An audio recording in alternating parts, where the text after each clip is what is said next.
স্বামী স্ত্রীর উপরে জুলুম করে, নির্যাতন করে, মারধর করে, তাহলে যে তাবিজটা দেখতে পাচ্ছেন, এই রুকিয়াটা জাফরান মেশক মিশ্রিত কালি দিয়ে লিখে স্ত্রীর ডান হাতে ব্যবহার করবে। আল্লাহ পাক চাহেন তো অবশ্যই অবশ্যই ইনশাআল্লাহ তার স্বামী জুলুম নির্যাতন বন্ধ করে দেবে।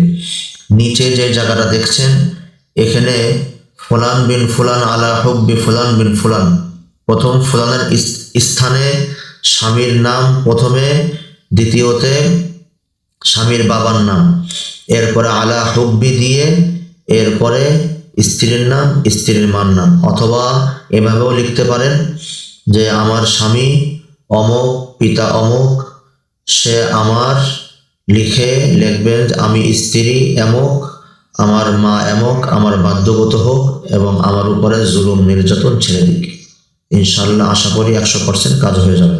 আসসালামু আলাইকুম ওয়া রাহমাতুল্লাহ।